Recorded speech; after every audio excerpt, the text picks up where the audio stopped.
بسم اللہ الرحمن الرحیم۔ السلام علیکم۔ پروگرام اسلام کے سفر کے ساتھ میں ہوں آپ کی میزبان انم نقوی۔ خدا نے انسان کی ہدایت اور رہنمائی کے لیے کامل و اکمل نظام بنایا جو نہ صرف انسانوں کی حیات کے ساتھ مربوط ہے بلکہ اس زندگی کے خاتمے کے بعد بھی جاری و ساری ہے۔ فلسفہ قیامت انسان کی زندگی کو راحت بخشتا ہے۔ قیامت یا روز جزا ایک ایسی فکر ہے جو انسان کو تقویت پہنچاتی ہے، جیسا کہ اگر کوئی مظلوم ہے تو وہ اس روز کی امید پر ہے کہ ظالم کو آخر اس کے ظلم کا بدلہ ملے گا۔ یہ وہی احساس ہے جو انسان کو اچھائی کی جانب بھی راغب کرتا ہے۔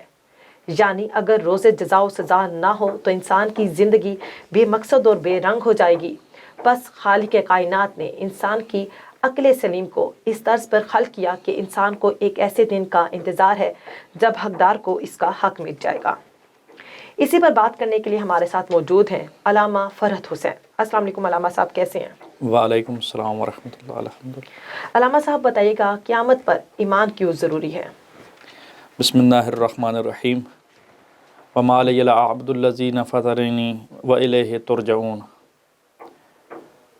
قیامت پر کیوں ضروری ہے ایمان؟ یہ اسی طرح جس طرح اللہ پر ایمان رکھنا ضروری ہے، رسول اکرم صلی اللہ علیہ وسلم کے بارے میں عقیدہ رکھنا رسالت پر ضروری ہے، اسی طرح قیامت پر بھی ضروری ہے۔ بے شک۔ اور یہ کیوں ضروری ہے؟ وہ اس لیے ضروری ہے کہ جب ہم نے اللہ تعالیٰ کو مان لیا اور اس کے نمائندے بھیجے ہوئے انبیاء اور رسل کو مان لیا تو اس کا ایک نتیجہ اور رزلٹ بھی اس کو ماننا پڑے گا۔ بالکل۔ کہ اللہ کے اوپر جب ہم ایمان لائے، اللہ کی وحدانیت کا اقرار کیا، تو جنہوں نے نہیں کیا اور جنہوں نے کیا اس میں پھر کیا فرق ہوگا، اس کا رزلٹ جاننے کے لیے، ماننے کے لیے، سننے کے لیے، سنانے کے لیے قیامت ضروری ہے۔ بے شک۔ اور اسی طرح رسول اکرم صلی اللہ علیہ وسلم کی حیات طیبہ کو لوگوں نے اپنایا، سیرت کو اپنایا اور اس پر عمل کیا اور کامل و اکمل انسان کی طرف راغب اور رہنمائی حاصل کی، تو جنہوں نے کی ہے رہنمائی اور جنہوں نے رہنمائی حاصل نہیں کی، ان کے درمیان فرق کیسے معلوم ہوگا؟ اس کو جاننے کے لیے، سننے کے لیے ہمیں قیامت کا ایک منظر، ڈے آف ججمنٹ، جی جی، اس کو ماننا ضروری ہے۔ بالکل۔ اور اگر ہم انبیاء کی لسٹ میں، فہرست میں دیکھیں، آپ کی تعلیمات میں دیکھیں، تو انبیاء نے دو ہی سلوگن آ کے لگائے ہیں، ایک لا الہ الا اللہ اور دوسرا لوگوں کو نیکی کرنے کا حکم دیا ہے۔ صحیح۔ یعنی دو نعرے، ایک تم عقیدہ رکھو بالکل۔ اور دوسرا عمل کرو۔ جب تمام انبیاء کا یہی سلوگن رہا ہے تو اس سلوگن کو رزلٹ دینے کے لیے، اس کا آخری اناؤنسمنٹ کرنے کے لیے کہ کون اس سلوگن کے مطابق چلا ہے اور کون نہیں چلا، وہ بعد میں آخرت میں قیامت کے روز پتہ چلے گا۔ صحیح۔ علامہ صاحب بتائیے گا کہ عقیدہ آخرت کے انسانی زندگی پر کیا اثرات ہیں؟ ہاں جی، عقیدہ آخرت اتنا ہی ضروری ہے تو یقیناً اس کے کچھ نہ کچھ افیکٹو ہیں۔ ایک بندہ جو اپنے انجام کو دیکھتا ہے، غور کرتا ہے، فکر کرتا ہے، میں مثال لیتا ہوں دنیا میں چلنے والی ٹریفک کی۔ صحیح۔ کہ ٹریفک، ایک بندہ روڈ پہ چل رہا ہے، ٹریفک کے قوانین موجود ہیں، تو ایک بندہ فالو کرتا ہے قوانین کو، دنیا میں ٹریفک کے قوانین کو فالو کرتا ہے، اور ایک فالو نہیں کرتا۔ جو فالو نہیں کرتا اس کے آپ روزمرہ ایکسیڈنٹ کی شکل میں اثرات دیکھتے ہیں۔ بالکل۔ اور جو فالو کرتا ہے وہ ساری زندگی چلتا رہے تو ایکسیڈنٹ نہیں ہوتا، اس کے برے اثرات نہیں ہوتے۔ صحیح۔ اس کا مطلب ہے کہ اچھے اثرات ہوتے ہیں، ساری زندگی اس کی نارمل چل رہی ہوتی ہے۔ بالکل۔ اسی طرح قیامت کے بھی اثرات ہیں۔ سب سے پہلے تو قیامت پر عقیدہ رکھنے والا شخص گویا کہ اللہ تعالیٰ پر پختہ یقین رکھتا ہے، اس وجہ سے اس نے قیامت پر عقیدہ رکھا ہوا ہے اور اس کو مانتا اور جانتا ہے۔ ایک اثر یہ ہے کہ یعنی وہ ایمان باللہ رکھتا ہے تب قیامت پر اس کو مانتا اور جانتا ہے۔ صحیح۔ دوسرا، زندگی میں جو قیامت پر ایمان رکھتا ہے وہ اثر دکھاتا ہے۔ ہر عقیدہ ویسے اثر دکھاتا ہے۔ بے شک۔ جو بھی کسی کے بارے میں عقیدہ ہے وہ ضرور جو ہے وہ اس کے اعضاء و جوارح سے پتہ چل رہا ہوتا ہے۔ بالکل۔ اور جو قیامت کا خصوصی طور پر عقیدہ ہے اس کا انسانی زندگی میں تو اثر نظر آتا ہے۔ جو صحیح عقیدہ رکھتا ہے صحیح۔ وہ کس طرح، جس طرح ہم اگر روڈ پہ چل رہے ہوں، کوئی آگاہ کر دے کہ راستے میں خطرناک چیز ہے جی جی، یا روڈ بلاک ہے، اطلاع کر دے، تو ہم فوراً اس کا اثر یہ ہوگا کہ راستہ بدلیں گے، بالکل، اپنا کوئی اور راستہ جو ڈینجرس نہیں ہے اس کو اختیار کریں گے۔ تو جو قیامت پر ایمان اور عقیدہ رکھتا ہے اس کو اگر فل یقین ہے کہ آنے والے خدشات، آنے والے خطرات موجود ہیں تو ان خطرات کو مجھے دکھایا جائے گا، تو وہ یقیناً سیدھے راستے پر ہوتا ہے۔ بالکل، سیدھا راستہ کیسا ہے؟ تقریباً ہر کسی کو معلوم ہے، جو بھی باشعور انسان ہے، چاہے کوئی مرد ہو، چاہے خاتون ہو، بالکل، چاہے چھوٹا ہو، بڑا ہو، بزرگ ہو، ہر کسی کو پتہ ہے کہ نیکی کیا ہے اور کون سی چیز نیکی نہیں ہے۔ بالکل، مثلاً صبح اٹھتا ہے تو صبح اٹھتے ہی اس نے منہ ہاتھ دھونا ہے، بالکل، یہ اچھا کام ہے، اور منہ ہاتھ بغیر دھوئے وہ دنیا میں داخل ہو جاتا ہے، بازار چلا جاتا ہے، مارکیٹ چلا جاتا ہے، آفس چلا جاتا ہے، تو یہ اچھا نہیں ہے۔ اسی طرح کسی کو سلام کرنا یہ اچھا پہلو ہے۔ بالکل، یہ قیامت والے لوگوں کی نشانی ہے کہ وہ نیکیاں انجام دیتے ہیں، صحیح، اچھائیاں اپناتے ہیں، اپنی زندگی میں لوگوں کے ساتھ اچھے رویے اختیار کرتے ہیں، صحیح، یعنی سماج میں وہ ایک دوسرے کے ساتھ حسن سلوک کے ساتھ پیش آتے ہیں۔ یہ اثر زندگی میں اس کا سب سے نمایاں نظر آتا ہے، اور یہی وجہ ہے کہ قیامت کے اوپر جو لوگ عقیدہ رکھتے ہیں وہ یقیناً دوسروں کا حق نہیں کھاتے، صحیح، دوسروں کے حق کھانے سے وہ ڈرتے ہیں۔ کیوں؟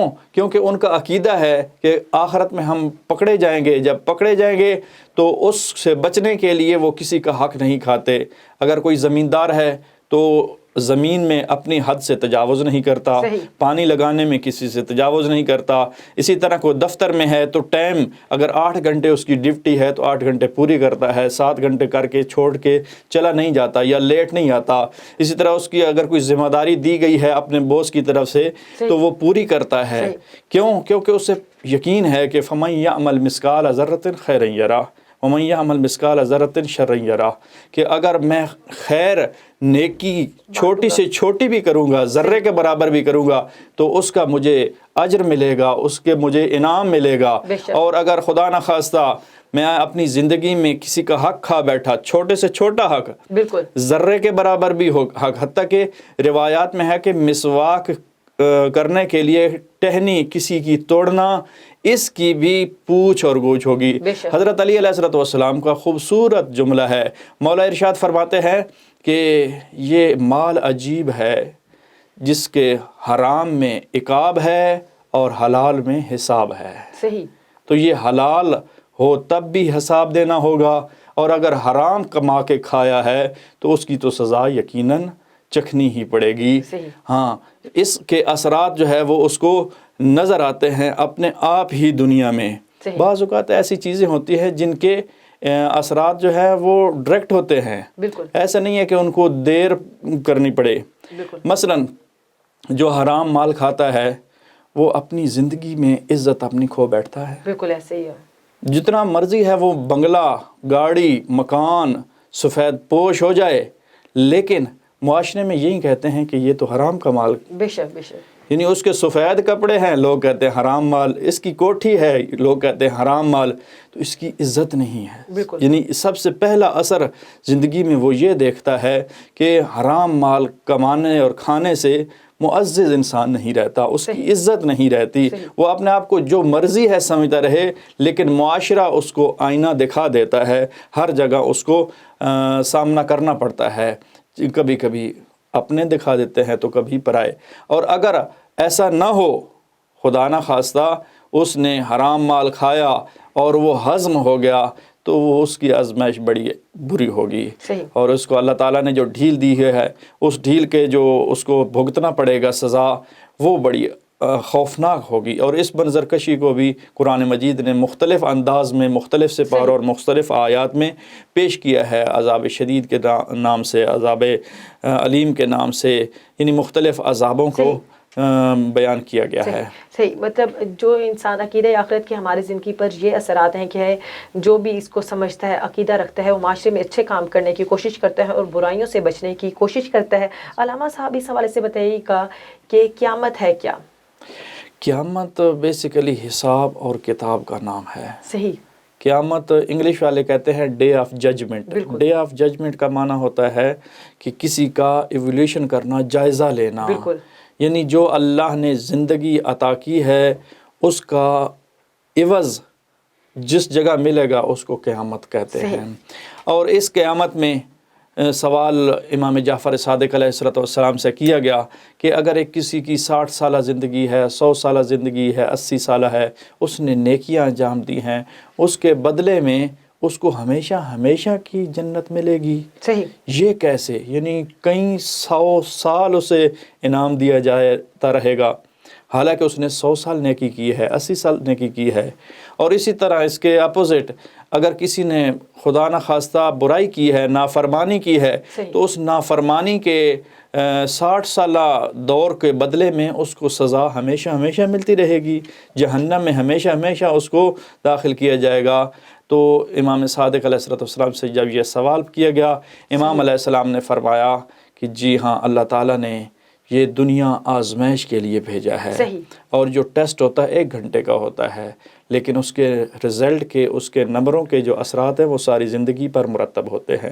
یعنی ہمیشہ جو ٹیسٹ ہوتا ہے، ٹیسٹ کیس، وہ محدود ٹائم کے لیے ہوتا ہے، اور اس کا جو اثر ہوتا ہے، اس کا نتیجہ جو ہوتا ہے وہ لمبی زندگی کے اوپر اثر مرتب کرتا ہے. اسی طرح اگر اس نیک آدمی کو 100 سال نہیں 500 سال بھی زندگی اللہ تعالیٰ عطا کر دے، کیونکہ یہ نیکیاں کر رہا ہے، نیکیاں ہی کرتا رہے گا، اس لیے اللہ تعالیٰ نے اس کو انعام کے طور پر نیکوکار میں شمار کر دیا ہے. اور یہ جو برا شخص ہے، اس کی طینت میں برائی آ گئی ہے، اس وجہ سے اس نے برائیاں ہی کرتے رہنا ہے، چاہے 500 سال ہی اس کو زندگی عطا کی جائے. تو لہٰذا آخرت میں اس کو سزا بھی اسی وجہ سے ملے گی. اس کو ہم کہتے ہیں اس کا ارادہ جو ہے جس کی طرف مائل ہو گیا ہے، اس کی طرف وہ عمل میں بھی راغب ہو گیا. صحیح. علامہ صاحب بتائیے گا قیامت کے حوالے سے ہندوؤں اور عیسائیوں کا کیا عقیدہ ہے؟ اچھا، اس کے حوالے سے سب سے پہلے تو وہ خود ہی بیان کر سکتے ہیں کہ کیا ان کا پوائنٹ آف ویو ہے، یعنی جو بھی پوائنٹ آف ویو رکھتا ہے اس حوالے سے. البتہ یہ ہے کہ یہ صاحب کتاب ہونے کی وجہ سے عیسائی جو ہے وہ آخرت پر ایمان رکھتے ہیں، اور اسی وجہ سے انہوں نے اپنے عقیدے کبھی تثلیث کا، کبھی دوسرے عقائد کا جو ہے وہ پرچار شروع کیا ہوا ہے. لیکن وہ سزا اور جزا میں تھوڑے سے کیا کہتے ہیں جز و فض کے قائل ہیں. اس کو ہم یوں کہیں کہ وہ اپنے حساب سے جزا اور سزا کے جو ہے وہ نمبر دیتے ہیں. لیکن یہ اس میں کوئی شک نہیں ہے کہ وہ آخرت کے قائل ہیں، وہ دوبارہ اٹھنے کے قائل ہیں، وہ دوبارہ معشور ہونے کے قائل ہیں، وہ دوبارہ حساب کتاب دینے کے قائل ہیں. کیونکہ حضرت عیسیٰ بھی تو قیامت سے پہلے آئیں گے، ان کا بھی ظہور ہوگا. ٹھیک ہے. علامہ صاحب بتائیے گا قیامت روحانی ہے یا پھر جسمانی؟ یہ بڑا اہم سوال ہے. بالکل. یعنی روحانی ہے یا جسمانی، اس کو ایک اور پیرائے میں بھی پیش کیا جا سکتا ہے کہ آج کل کی جدید جو دنیا ہے اس میں تو یہ طے شدہ ہے کہ ہر 7 سال یا 10 سال کے بعد نئے سیل وجود میں آتے ہیں. انسانی شکل میں تبدیلی بھی 10 سال کے بعد آتی ہے. اس کی وجہ ہی یہی ہے کہ جو خلیے ہیں، سائنس نے آج ثابت کر دیا ہے کہ جو انسانی جسم کے خلیے ہیں وہ اس کی لائف جو ہے زیادہ سے زیادہ 10 سال ہے، 7 سال ہے یا 10 سال ہے، اور حد 10 سال کے بعد اس خلیے تبدیل ہو جاتے ہیں. تو میں آپ کا سوال اوپن کر رہا ہوں کہ جب 7 سال میں بچہ تھا تو اس وقت جو اس نے برائی کی تھی یا نیکی کی تھی، اس کے خلیوں نے اس کو یہ نیکی اور برائی کی سزا ملنی چاہیے، نیکی کی جزا اور برائی کی سزا ملنی چاہیے۔ اسی طرح اگلے 7 سال فرض کریں 14 سال کی عمر میں ایک بچے نے اگر نیکیاں کی ہیں تو اس کو اجر ملنا چاہیے اسی جسم کو، اور یہاں تک یہ سلسلہ یعنی بڑھاپے تک 60 سالہ تک لے گئے۔ اور جب 60 سال کی عمر میں انسان پہنچتا ہے تو وہ جو نیکی انجام دیتا ہے اس نیکی کا بدلہ اسی جسم کو ملنا چاہیے۔ فارمولہ تو یہی ہے سادہ سا، لیکن ہم جو ہے مکتب اہل بیت کے ماننے والے، ہم حضرت مولا علی علیہ السلام اور رسول اکرم صلی اللہ علیہ وآلہ وسلم کے فرامین کی روشنی میں عقیدے میں حضرت رسول گرامی قدر کے فرامین موجود ہیں کہ ہم اللہ کی عدالت کے قائل ہیں کہ اللہ عدل و انصاف کے ساتھ قیامت برپا کرے گا۔ جس نے نیکی کی ہے اسی کو اجر ملے گا، چاہے جس خلیے نے نیکی کی ہے اس خلیے کو ہی اجر ملے گا، جس خلیے نے نعوذ باللہ نافرمانی کی ہے اس کو ہی سزا ملے گی۔ یہ اس فارمولے کے تحت کہ قیامت کے دن اللہ تعالیٰ جس طرح سورہ یاسین میں ہے کہ جس طرح کوئی چیز نہ تھی انسان کو اللہ نے خلق کیا ہے، جب کوئی چیز نہ تھی تو خلق کر سکتا ہے، تو جب ایک چیز مختلف حصوں میں بٹ گئی ہے، تقسیم ہو گئی ہے اور ڈسٹریبیوٹ ہو چکی ہے، اس کو کلیکشن کر کے اللہ تعالیٰ اس کو اجر بھی دے سکتا ہے، سزا بھی دے سکتا ہے۔ یعنی ایک ایسی کوئی مشکل پیش نہیں ہے اللہ کے لیے کہ اس کے لیے وہ جسم جو ہے وہ بنانا مشکل ہو۔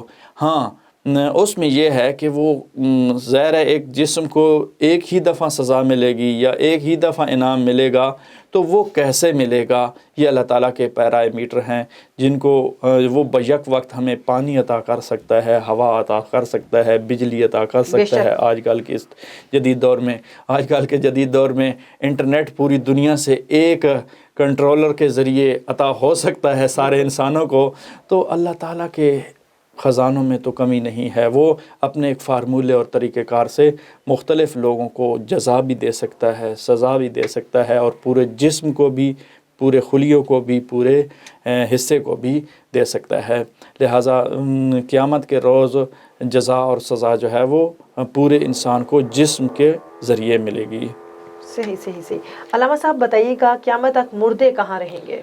جی یہ بڑا اہم سوال ہے، اور اسی سے انسان کو جو ہے وہ عبرت حاصل کرنی چاہیے۔ روزمرہ کی انسان کی جو اموات ہیں وہ انسان کو ایک پیغام لے کے آتی ہیں، یہ سنانے کے لیے آتی ہیں کہ آئندہ جو ہمارے ساتھ ہونے والا ہے وہ کیا کچھ ہونے والا ہے، اور ہم خود اپنے ہاتھوں سے اپنے ہی پیاروں کو، اپنے ہی عزیزوں کو، اپنے ہی رشتہ داروں کو اٹھاتے ہیں کندھوں پر، لے کے جاتے ہیں اور مٹی کے نیچے دفنا کے آتے ہیں۔ تو اب یہ کہاں رہیں گے؟ عالم برزخ میں رہیں گے۔ عالم برزخ میں بھی جزا کا بھی تصور ہے اور سزا کا بھی تصور ہے۔ یعنی اس قیامت کے بعد، اس دنیا کے بعد یہ ایک جہان ہے، اس جہان کے بعد اور قیامت سے پہلے ایک عالم ہے، ایک دنیا ہے جس کا نام برزخ ہے، اور اس برزخ میں جو لوگ نیکی کرتے ہیں ان کے یہ عالم برزخ یوں کہیں کہ باغات میں سے ایک باغ ہے۔ یوں کہیں کہ ان کے رہائش گاہ صرف تبدیل ہوئی ہے، یہاں سے وہاں منتقل ہوئے ہیں، ان کو فیسلٹیٹ کیا جا رہا ہے۔ اور حدیث میں ہے، چھوٹی سی میں مثال دوں کہ جو شخص مسجد میں روزانہ آ کر لائٹ آن کرتا ہے، بٹن دبانے کے لیے سیکنڈ بھی نہیں چاہیے۔ پرانے زمانوں میں ڈیوا ہوتا تھا، پرانے زمانوں میں وہ جو لالٹین ہوتی تھی، اس کے لیے جو تیل فراہم کرتا ہے، جو جلاتا ہے آ کے، عالم برزخ میں یہی روشنی اس کے لیے روشنی کا سبب بنے گی۔ اور جو جھاڑو دیتا ہے مسجد میں آ کے، صفائی کرتا ہے مسجد کی، تو روایات میں ہے کہ یہی عالم برزخ میں جہاں مردے قیامت سے پہلے ویٹ کر رہے ہیں، انتظار کر رہے ہیں قیامت کا، اسی میں مسجد کی صفائی کرنے والا شخص اپنے جو ارد گرد کے کیڑے مکوڑے سانپ بچھو ان سے محفوظ ہو جائے گا. علامہ صاحب اور وہ جو ہے گویا کہ مسجد کی صفائی زندگی میں جو کرتا رہا ہے وہ آخرت میں اس نے اپنے کیڑے مکوڑوں کو صاف کر کے سائڈ پہ کر دیا ہے. تو یہ ایک اس کو بینیفٹ مل گیا ہے. اسی طرح سزا بھی ہوتی ہے. روایات میں ہے کہ کوئی طالب علم کسی قبرستان میں گزرتا ہے تو جو مردوں پر عذاب نازل ہو رہا ہوتا ہے وہ عذاب ٹل جاتا ہے، رک جاتا ہے. اس کا مطلب ہے کہ مردوں پر عذاب نازل ہو رہا ہوتا ہے اور اس عالم برزخ میں ہو رہا ہوتا ہے. علامہ صاحب بتائیے گا وادی سلام اور وادی برود کیا چیز ہے، ذرا اس حوالے سے بتائیے گا. جی، وادی برود اور سلام اسی کا دوسرا نام ہے جو میں نے ابھی وضاحت کی ہے. سلام سلامتی سے ہے، ٹھنڈک سے ہے، فیسیلیٹیٹ، یوں ہی کہیں کہ ایک ڈی ایچ اے کا مقام ہے، وہاں ایک بیریئر ٹاؤن ہے، یہ اس کو سلام کہیں گے. جہاں ہر قسم کی سہولت ہوگی، جہاں ہر قسم کی ذرائع ہوں گے اس کے لیے فیسیلیٹیٹ کرنے کے لیے.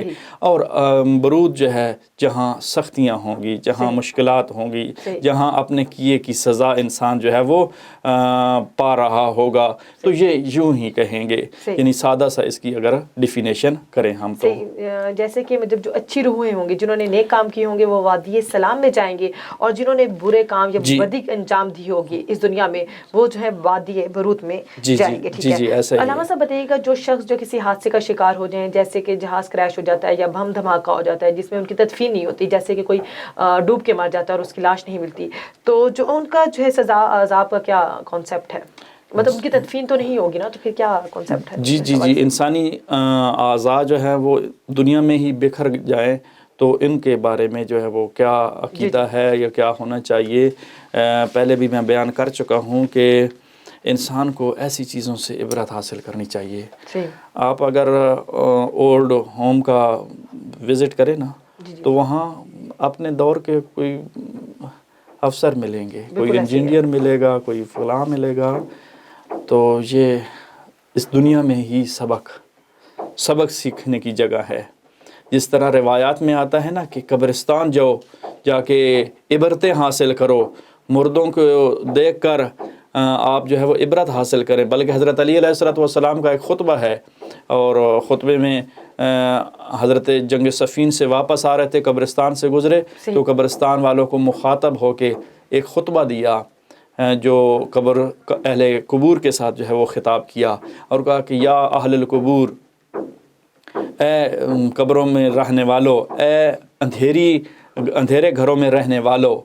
حضرت علی علیہ السلام نے ان کو ایک الفاظ جو چنو تھے وہ اس طرح انتخاب کیا کہ اے وحشت ناک گھروں میں رہنے والے جہاں وحشت اور ڈر ہوتا ہے، اے وہاں رہنے والے جہاں اندھیرے ہوتے ہیں، اے وہاں رہنے والے جہاں بچھو ہوتے ہیں، ہم آپ کو خبر دیتے ہیں اور آپ بھی ہمیں خبر سنائیں.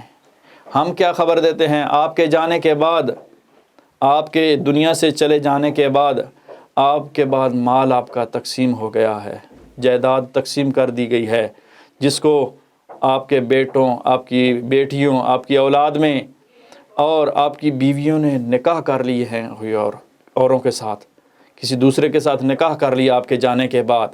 جب حضرت علی علیہ السلام یہ ساری کہانی سنا رہے چکے تو حضرت علی علیہ السلام پوچھتے ہیں اب ہمیں بتاؤ کہ اب آخرت میں کیا ہو رہا ہے، قیامت کے جو انتظار میں ہو اور عالم برزخ میں یہاں کیا ہو رہا ہے. پھر فوراً مخاطب ہوئے اپنے اصحاب کی طرف اور فرمایا اگر ان کو اجازت دی جائے، ابھی اللہ کی طرف سے اجازت ہو تو یہ جواب دیں گے کہ ہمارے لیے اگر زاد راہ ہے تو صرف تقویٰ ہے. صحیح.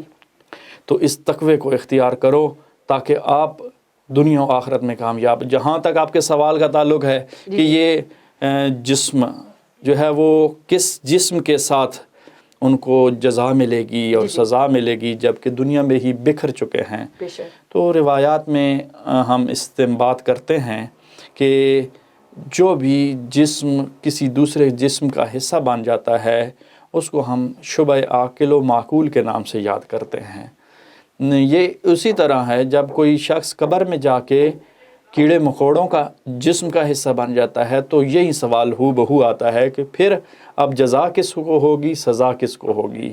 تو اس حوالے سے روایات میں ہے، اور ہم استنباط بھی کرتے ہیں روایات کی روشنی میں کہ اللہ تعالیٰ جو ہے ان ذرات کو جو اس کے جسم کا حصہ ہوں گے دوبارہ ایک جسم بنائے گا جس کا نام جسم مثالی ہوگا۔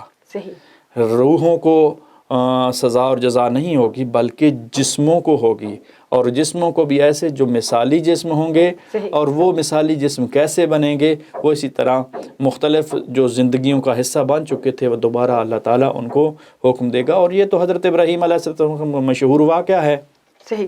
حضرت ابراہیم علیہ السلام کو دل میں ایک شک سا ہوا، اللہ تعالیٰ کی طرف سے پیغام آیا، اے ابراہیم جا کے 4 پرندے 5 لو اور ان کو ذبح کرو، ذبح کرنے کے بعد مکس کرو ساری گوشت کو، اور مختلف مقام پہ پہاڑوں پہ جا کے رکھ دو، اور پھر اللہ کے حکم پر ان کی چونچ پکڑ کے بلاؤ۔ جب بلایا حضرت ابراہیم علیہ السلام نے تو وہ سارے پرندوں کے جو جسم جہاں جہاں بھی بکھرے ہوئے تھے اکٹھے ہونے شروع ہو گئے۔ تو یہ ایک بہترین قرآن نے مثال دی ہے کہ حضرت ابراہیم خلیل خدا نے بھی یہ لوگوں کو سامنے کر کے دکھایا کہ جس طرح یہ پرندوں کے ٹکڑے مختلف جگہوں پہ تقسیم ہو کر اکٹھے ہو سکتے ہیں، اسی طرح انسانی جسم کے اعضاء بھی مختلف جگہوں پہ اکٹھے کیے جا سکتے ہیں، اور اللہ تعالیٰ کے لیے کوئی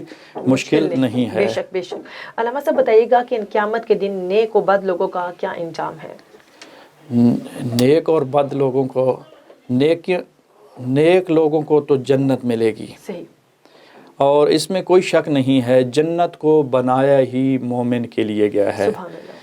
بلکہ یوں کہوں کہ جو اس ٹیسٹ میں پاس ہو گیا ہے دنیا کے، تو پاس کے مارک کے بعد ایک انعام ہے جس کا نام جنت ہے۔ یعنی کوئی منت اور احسان نہیں ہوگا، بلکہ اللہ کی طرف سے ایک خصوصی پیکج کا پہلے ہی اعلان کر دیا گیا ہے۔ ٹیسٹ دینے سے پہلے ہی اللہ تعالیٰ نے فرما دیا ہے کہ جو نیک اعمال انجام دے گا اس کو اللہ جنت دے گا، اور جو خدا نخواستہ برے اعمال انجام دے گا اس کو اس کے کیے کی سزا بھگتنی پڑے گی۔ تو اس کو جہنم کے، اور جہنم کے کیا کیا ہیں سزائیں ہیں، قرآن نے 30ویں پارے میں سورہ عما یتساءلون میں بیان کیا ہے۔ بڑی ہیبتناک اور خوفناک سزائیں اللہ نے معین کی ہے۔ میں ایک چھوٹی سی مثال صرف پیش کروں گا کہ یہ جو جسم کا انسان کے کٹ جاتا ہے نا تو پیپ بن جاتی ہے، بعض اوقات زخم میلا ہو جائے تو پیپ بن جاتی ہے، اس پیپ کو قرآن کی آیت میں جہنمیوں کو غذا اور کھانے کا حکم دیا گیا ہے، جو ہم اور آپ ہاتھ پہ لگی ہوئی ہو تو تصور نہیں کر سکتے، زندگی کے معاملات نہیں چلا سکتے۔ بالکل ایسے ہی ہے۔ تو اللہ تعالیٰ نے جہنمیوں کے لیے اس کو خوراک قرار دیا ہے اور پینے کا حکم دیا باقاعدہ طور پر، اور جہنم کے لیے اگر صرف اس آگ کا ہی کنسیپٹ اور تصور کیا جائے، اس خوراک کا تصور کیا جائے تو وہ بھی اس دور کے ہمارے تصورات سے کہیں آگے ہے۔ لہٰذا نیک اعمال کرنے والوں کو جنت اور برے اعمال کرنے والوں کو ایسی سزاؤں کا چکھنا پڑے گا۔ صحیح۔ علامہ صاحب آخر میں مختصراً بتائیے گا کہ ہمیں قیامت کے حوالے سے کس طرح تیاری کرنی چاہیے، جو آپ نے بھی کیا اسی کو لنک کریے گا ذرا۔ جی، ہمیں کرنا چاہیے کہ ہمیں والدین اگر ہیں تو بچوں کو تربیت کرنی چاہیے، صحیح، ورنہ اولڈ ہوم کی تیاری کرنی چاہیے، جہاں یہ قصے اور کہانیاں ہیں۔ کل ہی ایک ویڈیو وائرل ہوئی، میں نام نہیں لینا چاہتا، وہاں سارے تذکرے رپورٹر نے بیان کیے ہیں۔ اسی پاکستان کے اسلام آباد کے رہنے والی ایک بہت بڑے خاندان کی بیٹی 17 اور 18 سال کی کہتی ہے کہ میرا والد جو ہے وہ بینک میں سب سے بڑا تھا، اور میرے پاس کوئی ایسی گاڑی نہیں جس میں بیٹھی نہ ہوں، اور جتنے پیسے میں نے والد سے مانگے مجھے والد نے دیے۔ بالکل ایسے ہی ہے۔ جب اس کی سٹوری سنتے ہیں تو ابھی کیا کر رہی ہے، ابھی روڈ پہ ایک چھلے اور پھول بیچ رہی ہے، اور کیا ہے نوجوان وہ کیوں کر رہی ہے، کیونکہ ان کے والدین نے ان کے بچوں کو تربیت نہیں دی تھی۔ صحیح۔ اور اگر اولڈ ہوم میں چلے جائیں وہاں دیکھیں پوچھیں، کہتا ہے کہ میں انجینئر ہوں، کہتا ہے کہ میں بڑا اپنے دور کا وزیر رہا ہوں. ابھی کیا ہے، بدقسمتی سے انگلش پڑھائی بچوں کو لیکن تربیت نہ دی. بالکل ایسے ہے. یہ ایجوکیشن نہیں ہے. ایجوکیشن کی اصل تعریف لرننگ ود سوسائٹی نو، صرف ٹیچنگ نہیں ہے. یعنی ایجوکیشن کا معنی صرف ٹیچنگ نہیں ہے. ٹیچنگ ہی سمجھ لیا گیا ہے دنیا میں. ہاں جی، گڈ مینرز، ویری گڈ. میں اسی طرف ہوں، گڈ مینر. ایجوکیشن کی جو اصل تعریف ہے وہ learning with society and with good manners. یعنی صرف پروسیس نہیں ہے ٹیچنگ کا ایجوکیشن، بلکہ ایک تربیت ہے. تعلیم کا نام صرف علم نہیں ہے بلکہ تربیت. ہاں جی، تربیت کے ساتھ ساتھ علم کے ساتھ ساتھ تربیت دینا ہے. اور جب تربیت دیں گے تو پھر آپ کی آخرت، ایسا نہ ہو کہ آپ کے گھر میں فوتگی ہو تو کوئی سورہ الحمد نہ پڑھ سکتا ہو. ہمارے تو بس کسی معاشرے میں یہ ہے کہ ہم پارلیمنٹ میں بیٹھے ہوں تب بھی جو ہے وہ سورہ الحمد کی تلاوت نہیں کر سکتے. چاہے جائے کہ ہمارا والد اور بزرگ کوئی فوت ہو جائے تو ہمیں کوئی سورہ الحمد پڑھنے والا کوئی نہ ہو، بلکہ ہمیں جس طرح مرحوم ہونے سے پہلے زندگی میں ضرورت پڑتی ہے اولاد کی، مرحوم ہونے کے بعد بھی ضرورت پڑتی ہے. ایسی تربیت کر کے جائیں کہ قیامت اپنی بھی سنور جائے اور اپنے اہل و عیال کی بھی. اور قرآن کا حکم بھی ہے قُوا أَنفُسَكُمْ وَأَهْلِيكُمْ نَارًا. صحیح. اسی کے ساتھ میں اختتام کرنا چاہوں گی اس بات کے ساتھ کہ ہمیں چاہیے کہ دنیا میں اچھے اعمال انجام دیں اور معاشرے میں فلاح و بہبود کا سبب بنے، اور ایسے کام کریں کہ جس سے معاشرے میں فلاح و بہبود ہو، آسانیاں ہوں، تاکہ آخرت میں ہمارے لیے جو ہے نیک کاروں میں ہمارا نام ہو اور ہمارے لیے آسانی ہو. اس کے ساتھ ہی اجازت دیجیے اپنی میزبان انم نقوی کو. اللہ حافظ.